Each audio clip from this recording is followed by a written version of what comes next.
What it do, guys? It's your boy Crispy T, and I'm back with another update. This is concerning the multi-choice issue and the TV license issue, as well as the SABC all in one. If you remember the original prophecy, here it is.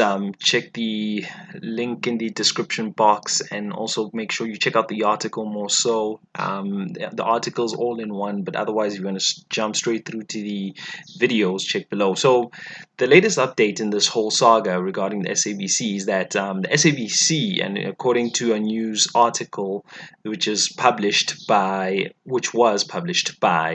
the Business Tech, you can see there that the SABC, and through their spokesperson, I'm not going to name the name of those sources because I really am not looking at the article while I'm saying this to you. I'm just giving you the pressed and summarized version of what is actually going on currently.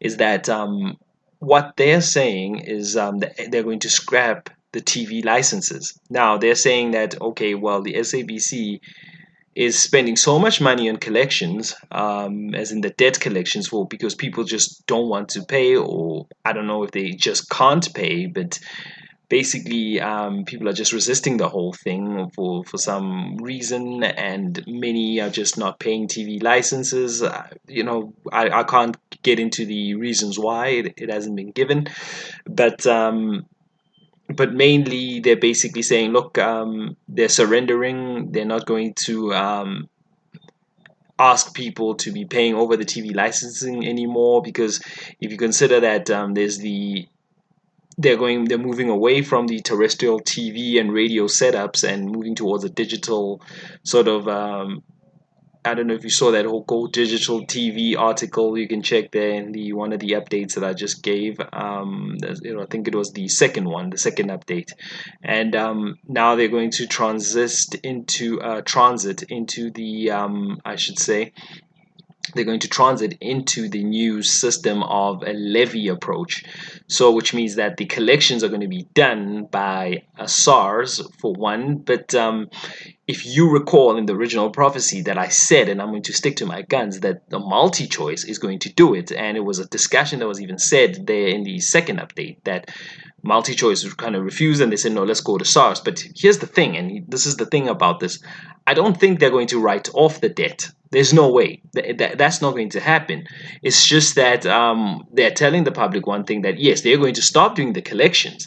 It means somebody else is going to do the collections.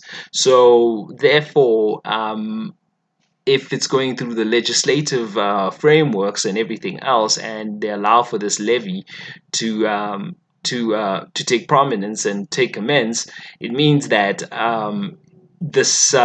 because now SABC is also distributed through the multi-choice network, right? As far as the channels and their content is concerned, it means that multi-choice technically can still collect on behalf of the SABC, and if there's something owing to the SABC, they'll just disconnect you from the multi-choice service if you're owing.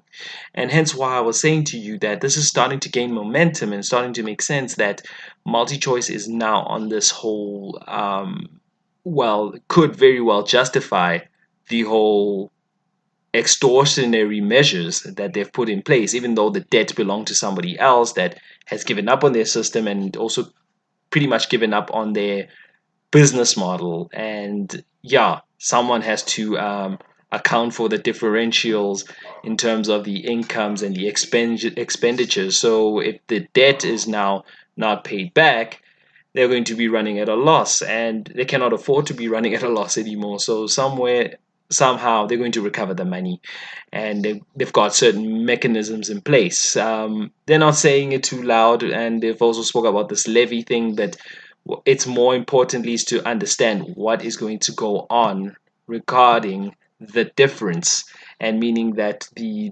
outstanding debt amount, okay, that they're just going to give up on it just like that, because the legal frameworks and the legal officers just could not find a justification to actually litigate and make sure that they could get the letter of demands and send people to courts for the TV licenses and the outstanding fees, especially that people are not using the service. So it's pretty hard to justify. So they're going to go through something that was where people are pretty much using, which is their DSTV digital framework.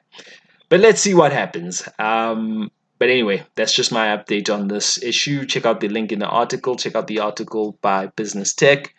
Let me know your thoughts and everything. God bless, and I'll speak to you soon. Cheers. Bye bye.